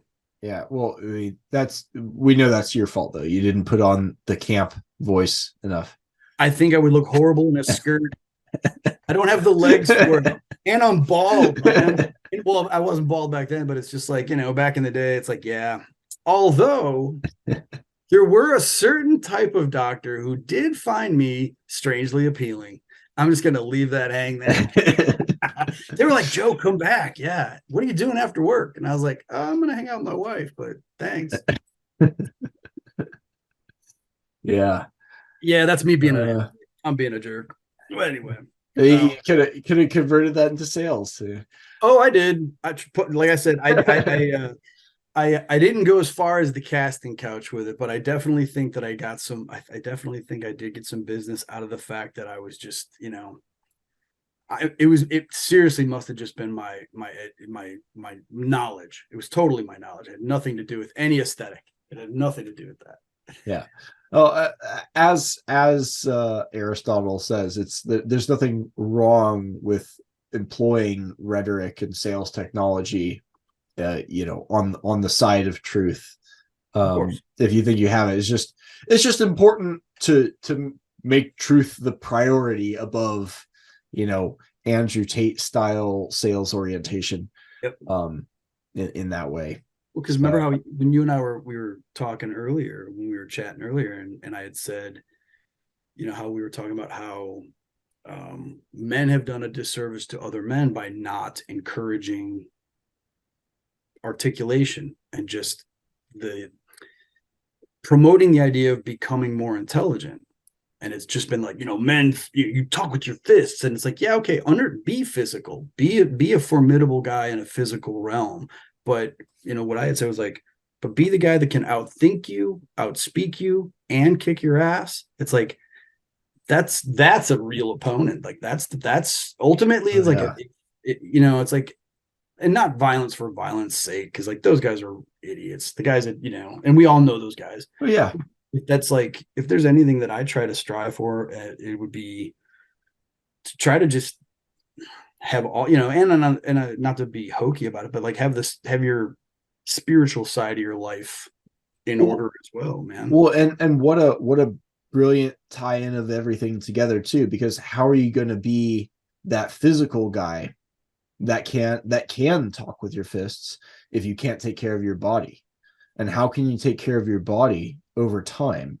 Yep. If you can't take a scientific approach, and I don't mean trust the science. No, of course. No, like literally like learning it yourself and like applying it. Yeah. Going out and like hands on. And that might involve expressing your symptoms, talking about what's going on with you, trying things out, which can be very embarrassing because like, without getting into details, like I said, the stuff that I was dealing with wasn't the most manly stuff that I wanted to talk to, especially like if a female doctor I had to sit in front of, and I'm like, hey, by the way, this is going on. And she's just like, you walk in there and you're not puffing your chest out at that point. You're like, no, you're most vulnerable. You are. And it's you're not showing off as you're putting on the gown 5 minutes before your colonoscopy. Exactly right, man. You can only right. How tough can you really be when they're about to just like stick cameras up your skirt? At that point, you are wearing a skirt. Yeah. But it's incredible what curiosity can do to shatter shame too, in pursuit of knowledge. It's incredible what curiosity can do to say, I wonder what happens when, and then I stick a bullet ant on my neck or down low in places that no one should ever stick any stinging insects, but one brave soul did repeatedly. Is he brave or is he crazy? It's a fine line, right? It might be a touch of both. Yeah. Well, because there's the fine line between lunacy and genius, right? Similar idea. It's just like, okay, that guy's. But then again, it's like for every guy that does that exists, I'm like, I'm really glad that guy does exist because I don't have to do that. Except if our cases are unique, we have to be that guy for ourselves. Hopefully not to that extreme of a degree. Yes. Yeah, for sure. But it's crazy the lies people will tell in public for fear of shame too. And so now more than ever, because think about how right now with cancel culture being what it is. Okay, so I've got a ton all day long, Monday through Friday. All I do is I talk to doctors, nurses, medical assistants, like every level of clinician, whether they're on the administrative side that are still certified nurses or whatever. But so many have told me, behind closed doors, people that I've gotten close to, and they know that I'm not going to go out and just blab this about, I'm not going to drop names. And they'll tell me that XYZ isn't exactly as it's being presented, and we should look deeper into it. And they won't even go into really great detail because they're very cautious about it. But not to just keep going back to COVID, but COVID being such, I mean, it's fresh in everybody's mind, and it's honestly, I would be very surprised if it doesn't make a comeback very soon. And you keep hearing rumblings about that, but I'm already seeing it. For the last 4 months, I haven't had to wear, like, forever. I had to wear a mask to walk into a place. I mean, just logically, how could it not? I mean, I got not COVID-19, and SARS-CoV, whatever the fuck it's called, but I had a variant called OC43, which the hospital, which at first died. This was back in 2021. What did I say? And they at first thought I had COVID, but then they got the blood test back and they're like, oh no, it's this other thing called OC43, which is also a coronavirus. It's just not the coronavirus that everyone's upset about. There's the rub. And I was like, you didn't get that one. I was like, oh, interesting. And I start Google searching OC43, and I'm like, this is a fucking cold. This is like, this is the most normal thing ever. And I asked them, does having OC43 and developing the antibodies to do that give me a degree of protection from COVID? And they're like, probably, almost certainly a degree of it. And I was like, oh, that's cool. That's such a safe response. Yeah. Well, I mean, if it's in the same family, it would kind of make sense. But I mean, if they're in the same family, one would expect that COVID, which is now endemic, would come back every fall. There's you and your logic again, Chris. It's what you would expect, and you would expect it to get less, more contagious and also less lethal over time. This is kind of how all viruses seem to go over time for evolutionary reasons. Yep. Well, in fact, it's like most things. I mean, the more you take medicine, like, because the viruses and stuff will actually become stronger because that's why they have to keep coming out with new, stronger medications, because viruses they develop, and they're like, okay, we'll knock that out. We'll knock that out. So, I've just had, like I said, I've had so many people that all throughout the entire, like, from 2020 to really just until this year, early part of this year, they stopped mandating the masks. But I mean, I had so many people come up to me and were just like, this has been such BS. We've had to do this because this was, from the top down, they were telling us we needed to do this. And I mean, these are some, like I said, these are some of the highest paid doctors at some really reputable places, and like nurses across the board. But then on the flip side of that, I had other people that were just completely toe the line. They were like, bought it all hook, line, and sinker. And how, to what you had said, like, the minute you question any, it's like, oh, you're an anti-vaxxer, you're anti this, you're anti that. And it's like, no, you're wrong. You're completely wrong. Well, and it is funny to think about science in the context of mandates. There's a famous story that Christopher Hitchens used to bring up in his debates, where he would talk about Galileo and his observations about the Earth revolving around the sun rather than vice versa. Right. And the Pope was actually so impressed by this. It was not his heliocentrism that got him in trouble, at least not directly. The Pope was so impressed by it that he offered to make it canon. And Galileo was like, that's not the point. That's not how this works. Right. You don't take an observation and make it theological canon. That defeats the whole idea of what we're trying to do here. Right. And but there's a similar dynamic at work in science today, in such a funny way. And I think it was Douglas Murray who first pointed out, I'm sure he took it from someone else, but I don't know who, so I'll credit him. But he said, government derives its legitimacy from finality, from saying, absolutely, this is the rule, and from here on out, this will be how things are for everybody at all times in all places. And it creates an objectivity through finality. Yeah. And science operates in exactly the opposite way. It derives its legitimacy from its openness. As Jonathan Rauch says, no special pleading, no final say. Are the rules of science. And so when you combine science with the state, you get the worst of both worlds, and you delegitimize both in this Frankenstein monster, but with the legs on top and the head where the genitals are supposed to be, and it just doesn't do anything right. And but that seems to be the world we lived through for 2 years. Well, and I mean, it's just the sheer, I mean, yes, we lived through that, but I mean, there's still the residuals, because there were issues. Because think about leading up to COVID, how unhealthy most people are anyway. I think if we lived in an extreme, I think if we lived in, because I don't, like I said, I don't even remember, because like I grew up in the 70s and 80s. There used to be the presidential physical fitness test that we used to all take. And like if you push-ups, pull-ups, and like run and all stuff, and we would get these awards. Well, they did away with those. Yeah. I mean, the term childhood obesity and things like that, I never heard anything even remotely like that until I was in my 30s. And I was like, what in the hell?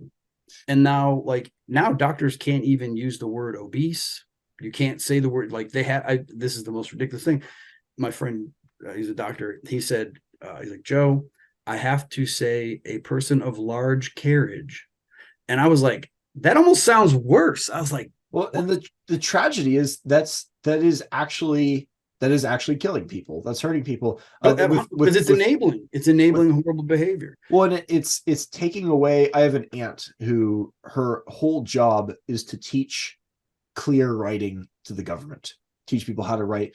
And the thing is, instead of saying like, warning, this thing could cause life-altering damage to your arm, or ways that could cause even more serious damage, she'll have them cross that out and say, warning, this can kill you. And like that kind of clarity. And every time they cover over a word like obesity, with some nice sounding euphemism, they soften everything up. It separates everything and takes away a degree of the urgency. And with COVID, this is particularly resonant, because there was a brief period of time, I think some people are still holding on to this, where they thought there was a racial component. Oh God, More Black people were dying in the United States from COVID. And then they're like, well, then what's up with Africa? Yeah, right. And you know what? But then case in point, remember how I was saying before, like for those who aren't aware, Africa suffered very, very few, like next to none. And so did Sweden, who basically like said no to the vaccine. Like no one died, no one got sick, and they were just like all good. But I don't know much about Sweden, but I know in Germany people walk a lot more than they do in the United States. Of course, just the general health overall. I mean, I guess that was like my point being. So two things. Remember the point when I was like saying earlier that how that would be the type of situation where you couldn't get funding to study why Africa, because that wouldn't support what we're trying to push. Yeah, they were like, no, that doesn't support what we're trying to sell here. And not even in a narrative kind of way, just in that bureaucratic logic of, we need the money to keep the lights on for this giant institution that we've built. Yep. And also the insurance won't support us if we aren't bringing in a certain amount of money. So in order to help people, we need to do certain things. And a few iterations of that and you've transformed. It takes no time to turn something like that from just like a small ripple into like a mainstream, not even a habit, just like common practice. Yeah. Because if we had been a healthier country, a more health conscious country, just a country that even understands basic fundamental nutrition and exercise, I don't think the COVID thing would have I don't think they would have been able to sell it to the public as easily, and certainly not for as long as they did. And it wouldn't be making this comeback, because there's still so many people that I see and that have not dropped the mask. They still wear those plastic face guards. And it's, I mean, it is like, I see like they'll wear gloves and stuff. And I'm just like, you understand that this is all, even the CDC has come out and said that this stuff has just never really been effective at all. In fact, there's now a study saying that the masks actually contribute to, I forgot what the illness is, but there's some new, and again, I've just now seen these. Well, let me throw this out there. If I could use science for a joke, for sure. Please do. I saw a study a few days ago that found that, and I don't know what their metrics were, I don't know how they quantified this, but that on average, less attractive people seem to prefer wearing masks. Weird. Yeah. And you know what? I don't know if that's Kind of, real or not. I can get on board with that, because it's like, hey, I don't necessarily want to look at those those individuals either. It's like, cool. What's funny is that the people who did that study probably thought they were doing real science too, but I don't know. It's probably true. It's just not true because of the data, anyway. But I just thought that was a fun point to point out. And now, of course, I'm sitting here thinking of the ugliest people I know and going, are they still wearing masks? And honestly, I think they are. And I'm not. But you don't notice them. Why have you not noticed them? They're ninjas now. Well, you know, and I always laugh. I was like, because what I used to joke about, I was like, the idea that you had to put on a mask to go into a bank, it was just like, it was amazing. Yeah. Oh my God. It's like, really? It's like, can I bring a gun in here now too? Because now I'm a straight up outlaw. No guns. But if you do bring a gun, we won't know who you are. So of course, exactly. Hey, man. I always just cracked up. No, I love it. Yeah, man. Walking in, like, you have to put a mask on. I'm like, this is a bank, man. Really? It's like, can I wear like a should I wear like a stocking over my head, or like go point break style and wear like the president mask? Yeah, I don't know. Like I said, I just don't think. I think, not to beat it to death, but I just think overall, if we were a more health conscious country, and I do believe that there has been and again, this could be tinfoil hat territory, but I do believe that the last probably 30 years or so, there has been a very serious effort, concerted effort to keep people sick.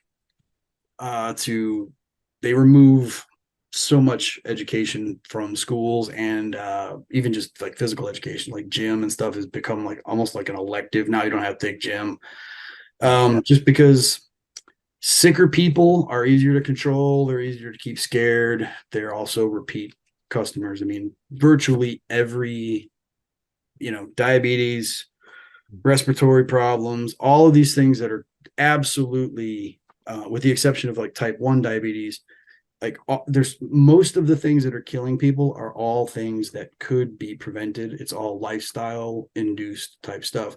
And my father, my brother, and my sister all have passed away because of their lifestyle choices early.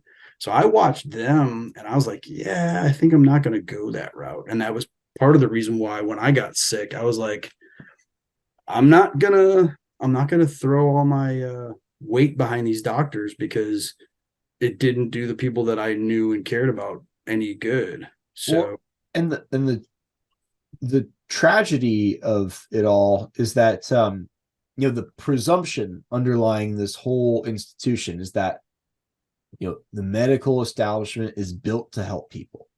So the more money it gets, the more it can help people. Even if we help people a little less, then we can get more money in certain circumstances, can add up. And the question no one, I think, wants to face, because it's scary to contemplate, is that, is there a certain number of iterations of that choice after which the institution, on the presumption that it is by definition helping people, in fact, actually not, and maybe even worse, doing harm?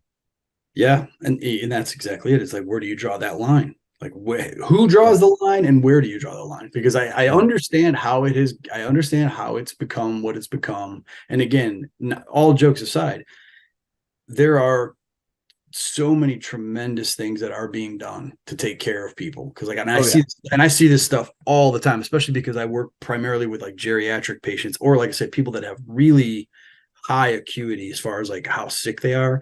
And I see these people go, like the doctors and stuff, that will go over and above and like save lives, man. They really, really bust their ass. So I've got nothing but tremendous like respect for the people who do those things. But it still doesn't take away from the fact that what led most of the people to be in the hospital in the first place could have been prevented if we would have just rolled it back. Because if you look back, even in like the 40s, 50s, and 60s, you look at video of film of people, they were all in so much better shape. Granted, they all drank a hell of a lot more and they smoked like crazy, and they may have died younger, but the obesity thing and the diabetes thing, that's all pretty like new. Because like I said, I can count on maybe one hand how many overweight kids that I had in my graduating class, and I graduated high school in 1990.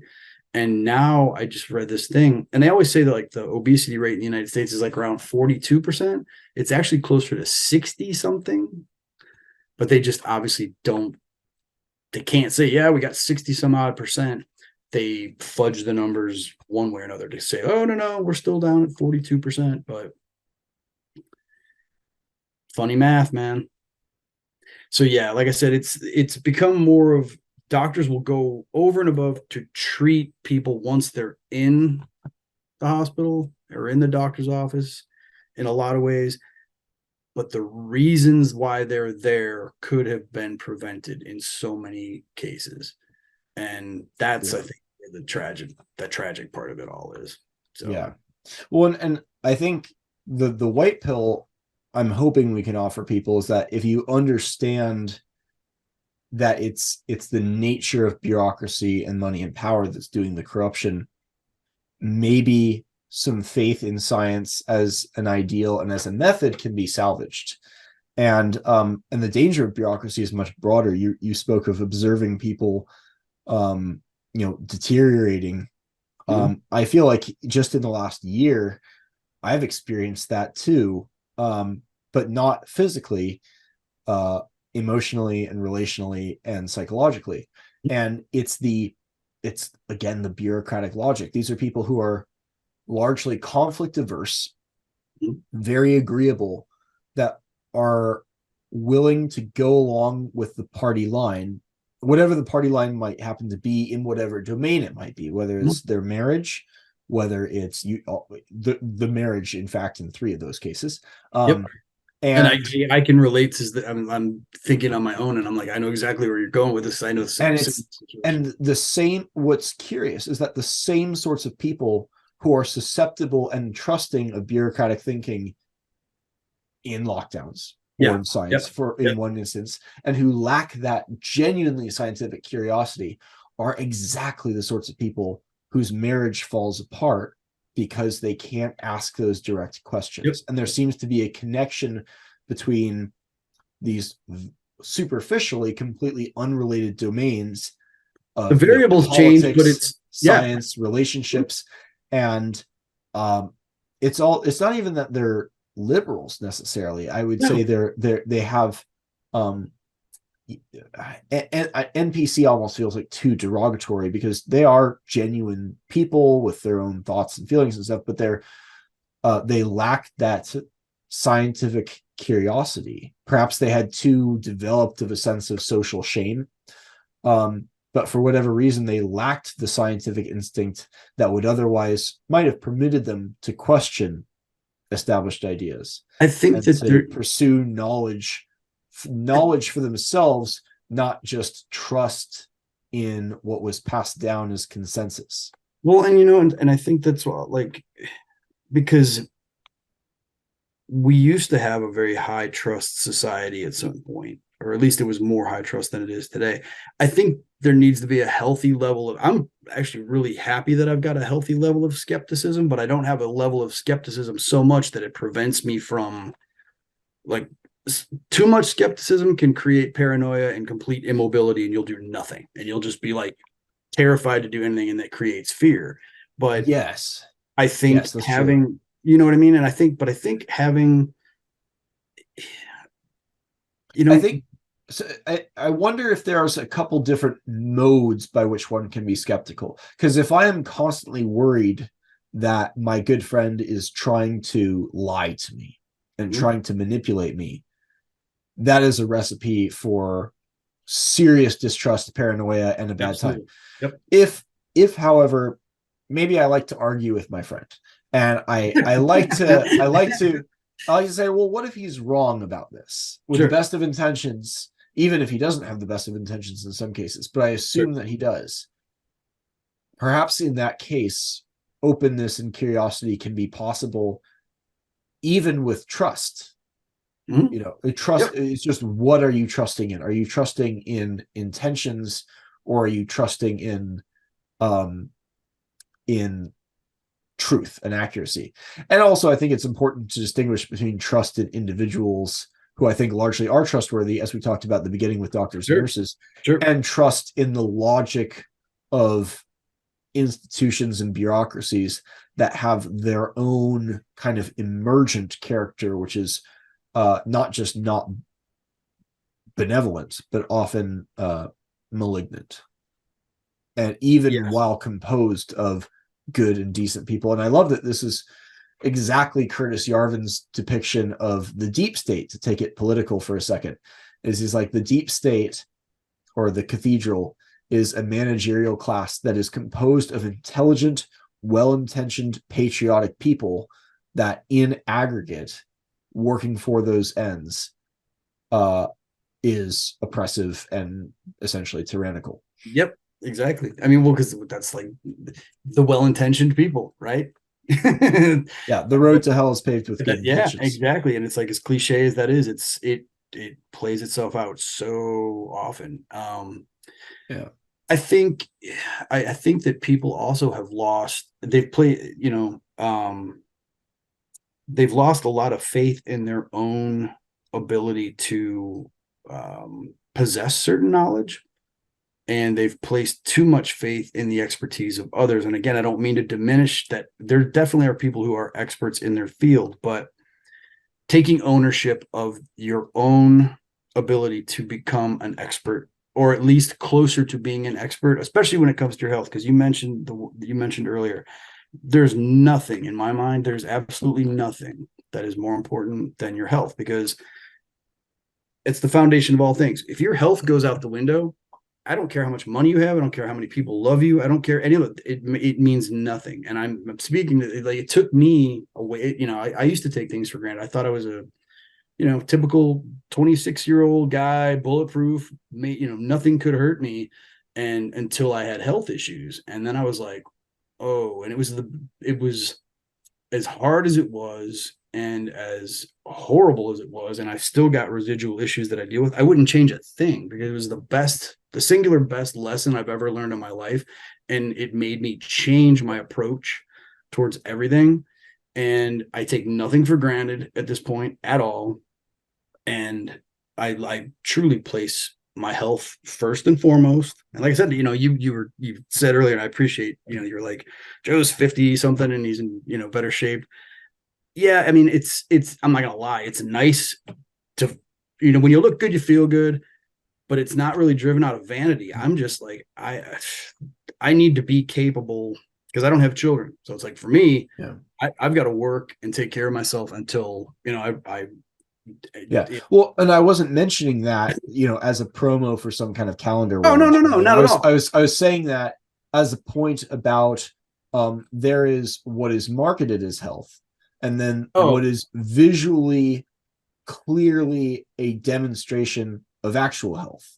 And you know what? And that's where I try to never be. And because as a personal trainer too, when we've discussed this, like, I would never try to tell someone to do something that I don't employ myself. Like, everything that I prescribe to other people is stuff that I have tested and tried on myself, and I practice it daily.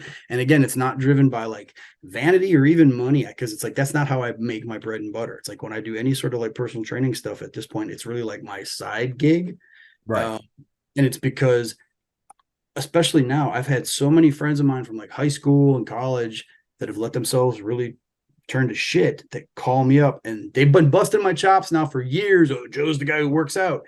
And now they're calling me going, man, I'm potentially going to have a stroke and this and that and the other thing. And I'm like, okay, man. But ironically, the fact that it's your side gig, given, and not your primary source of income, given the corrupting influence of money and power on all these institutions, might be, in the long run, a source of credibility for people and who I are think looking for I this think kind it of is. thing. I mean, I think it already is, and I think that's gonna. I think you're absolutely right, and I'm glad that you just brought that up because I think the people that do, and I'm not gonna name names, but there's a couple guys that kind of move in the same circles that I do, that are they are very knowledgeable, but they're clearly hustling. yeah. And then And I'm I've read enough of Andrew Tate and listened to Alex Hormozy and a lot of these and they're, I don't mean to pick on them particularly because they're no, part of an archetype. I call them like an ascendant salesman. Donald Trump fits in this as well. sure. As does who is the Wolf of Wall Street guy. Anyways, all of these guys, Yeah.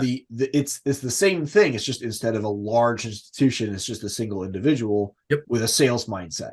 Yep. It's Glengarry Ross. I'm going to sell, and maybe I believe that the thing I'm selling is good, but at the end of the day, the fact that you are letting your sales practices dictate your presentation and the content corrupts the thing. And in my world of my side gig hobby, which is philosophy, Sure. I will name names because I've named him before. The example is Ryan Holiday.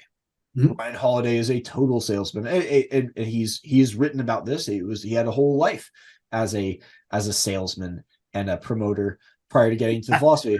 And my mind reading of him, so take this with a grain of salt, but my imagination is that he came to despise the things he was producing. Sure. And said, well, I've got this skill set. I can promote things. Yep. I can sell things. What can I sell that's good? What can I sell that's good? I'll sell stoicism.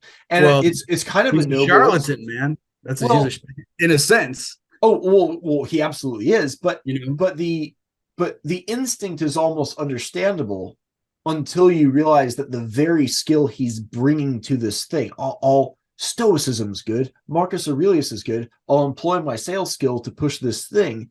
Right. It's like, but the sales dynamic itself corrupts the product. Absolutely. Yep. And that's I don't think he understands that, or if he does, he's in too deep. Remember how you and I were talking too, because and not to go off on this, but like in a past life, I was a professional musician.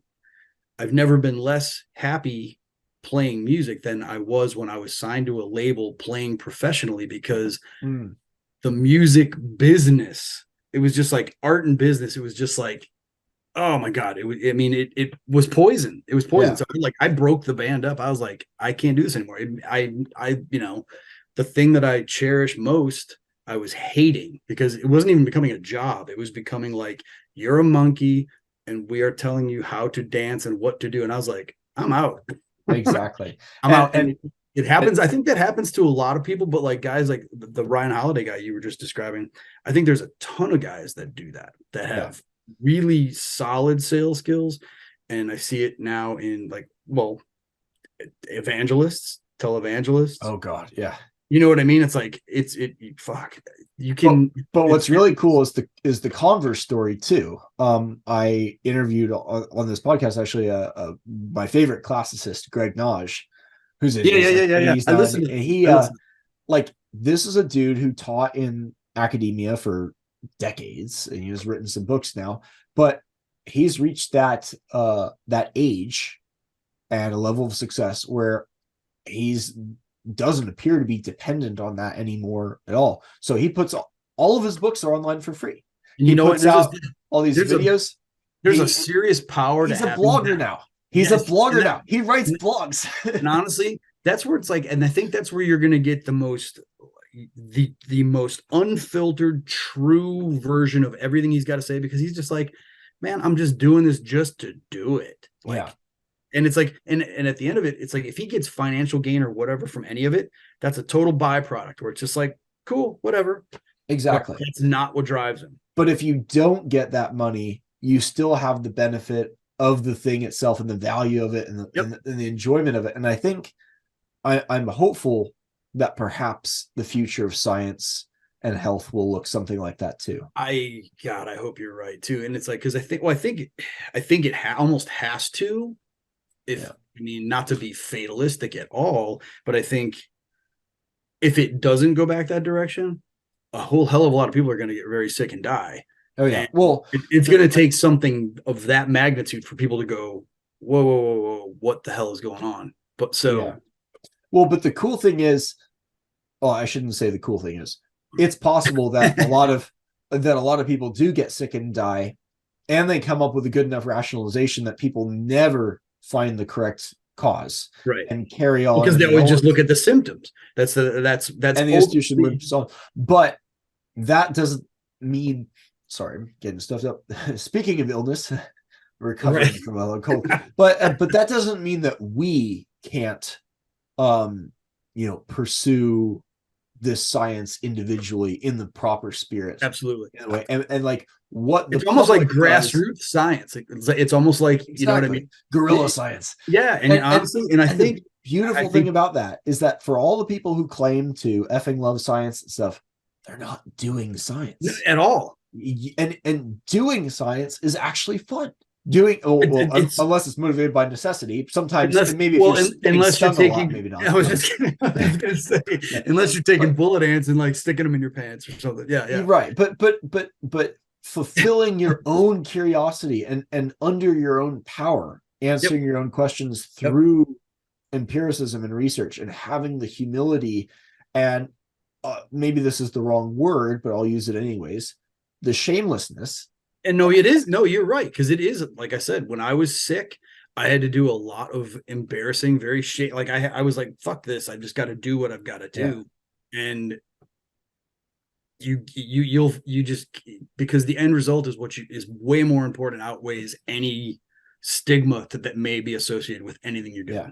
Now, I am not weighing in at all on the efficacy or clinical veracity of this. But imagine the first guy who started noting light sensors in various parts of the skin that aren't just the eye. It's primarily on men where they get balding on the chest and on the testicles. And some guy was like, does sunning your balls increase testosterone? And as far as I'm aware, imagine being the guy that walks up and saw that guy doing that. As far as I'm aware, the answer is no, to be clear. As far as I know. But I don't know. And someone went out and tested that. Someone has tested that and has been testing that and got their blood tests done. And again, we might know some people by names. I was going to say, I think there's a couple people that you and I both at least know in our little online community who fell for that. And I was like, should I tell them or is someone else? And then I just let it go. I was like, I want to see how this plays out. Because all he got at the end of the day, I think he just got sunburned balls. Imagine if they were correct. And to be clear, I don't even know that they're wrong. No, they are wrong as far as I know, but I remain agnostic about the sunning your testicles question. I am there with you 100%, my friend. Until I see absolute hard data. Yeah. I don't want sunburned balls. Sorry, I've got other things that are far more present on my to-do list. Like sleep, good diet, and drinking enough water. That should help your testosterone plenty. I think you're onto something. That's man. Probably plenty. And watch like as soon as this goes live, we find out that there's irrefutable data that comes out. It's like, man, we find out that it increased your testosterone level by double digits, and it's just that's the fun thing is with that scientific mindset, you can be like, oh, check it out, we were wrong. Dude, and this. And being humble enough to that's the part that always cracks me up is that it's funny, but it's not funny. Is that because there's the converse. There's that TED talk of the guy talking about climate change and desertification in Africa. Yeah. Do you know the one? Yep. Where he killed dozens and dozens of elephants, thinking elephants contributed to, desertification, only to find out after killing all of these animals, no, in fact, it was the opposite. It's hard not to respect the courage to face that fact. Well, I was going to say, admitting that you fucked up, admitting that you fucked up that bad, and that's really that's part of where I was going with the health thing. People that come to me or whomever they go to that are just they've let themselves just go because people, and it's the thing that makes me, and I understand it because people get busy and this and that, whatever, but people just immediately associate getting older with getting heavy, getting just falling apart. And yes, I got aches and pains and things like that I did not have when I was 25, but by and large, I am in much better physical shape than I was when I was 28, 30. Maybe don't have the same amount of like just like full on energy, but I still don't. I look around, I go to the gym and all these other things, and like most of the guys I see, I had a guy and his son. I was working out, and it was a guy. It was on Father's Day, oddly enough, and they were working out, and the guy, he had a little pot belly. He wasn't like really out of shape or anything, but salt and pepper hair. And I always wear like a hood when I work out. I would go there, I look like a monk. I just try to like not be approachable. But I kept seeing his son like glancing over at me doing some stuff. And his son, he goes, man, I really want to look like that, this and that, and the other thing. And his dad goes, boy, yeah, I remember back when I was your age too, man, I was in really good shape. And this and I go, well, how old are you, man? And he goes, I just turned 43. And I go, I'm 51, bro. And he goes, oh, well, yeah, but I work like 40 and 50 hours a week. I'm like, stopping you right there. I'm like, so do I. And he's like, well, and he was just like, and I go, I was trying to be cool because I didn't want to humiliate him at all. I just wanted to be like, look, I'm happy you're here with your son at the gym working out. That's right off the bat. That's killer because you're putting in time with your kid and you guys are working out together. But stop trying to make excuses. You've let yourself get a little out of shape and a little overweight.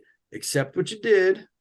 And then I went into my story. I told him, I was like, look, man, and I haven't even brought this up. Like, I fucked up my back really bad, ended up with a pretty severe painkiller addiction, got off that. And that's when I realized I had destroyed my gastrointestinal system. That's, so it's like, I take total ownership of that.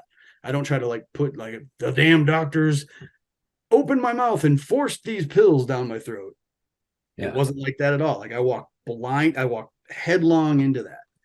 So I told the guy, I was like, this is the deal. And this is why I have made this a priority. And this is why I'm in here. This is why I look the way I do. And this is why I live the lifestyle that I do now.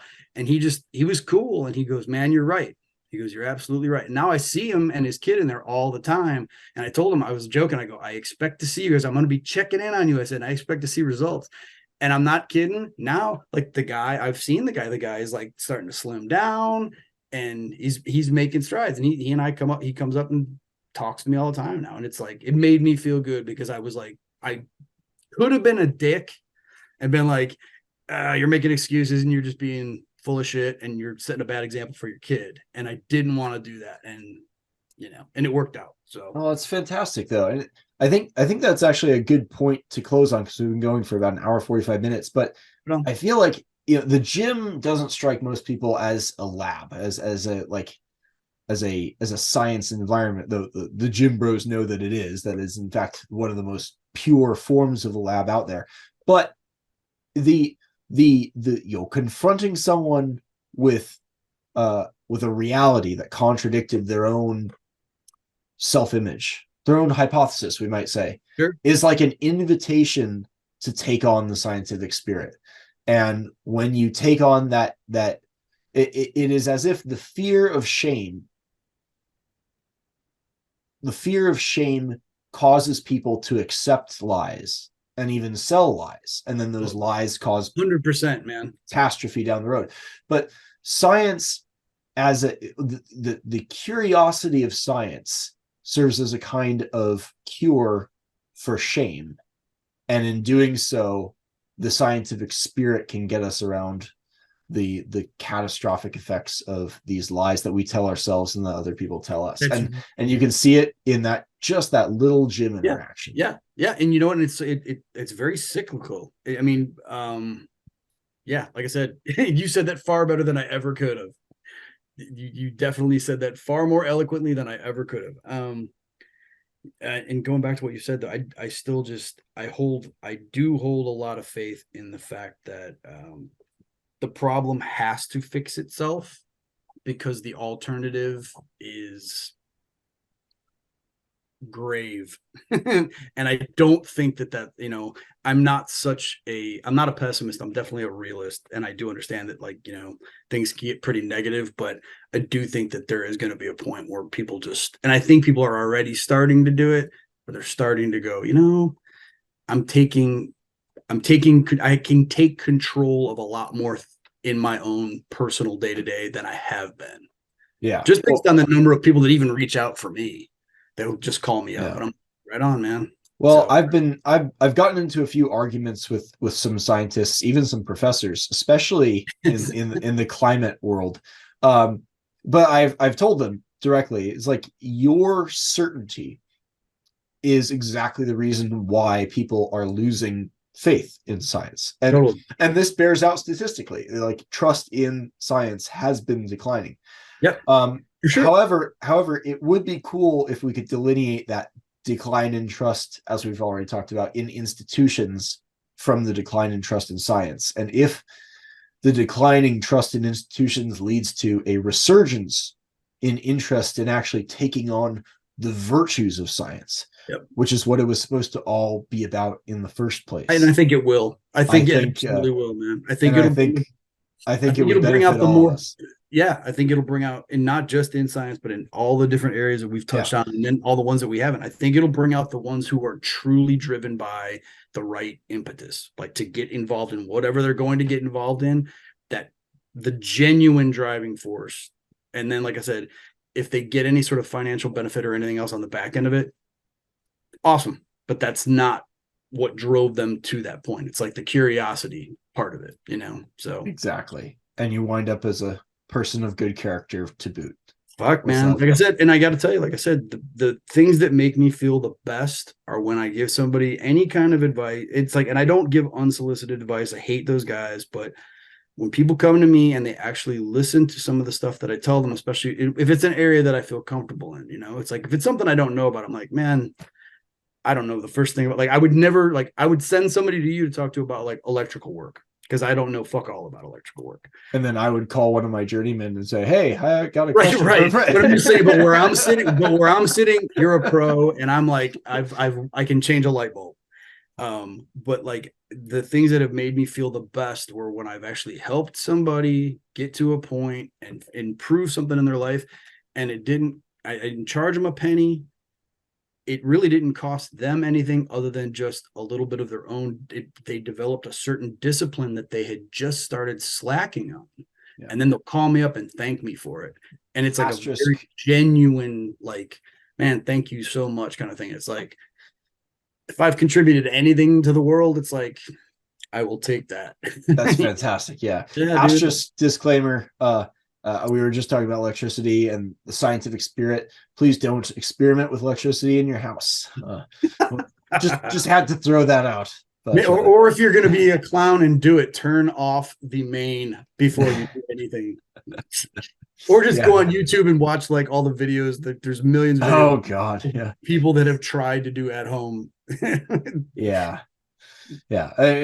Science within the limits of like reason, we'll say. Yeah, exactly. So I think we should probably call it there. Joe, thanks so much for coming on, chatting. It's been great. I highly doubt this will be the last time we chat. There's many more things to discuss about science and about other things. So for sure, man.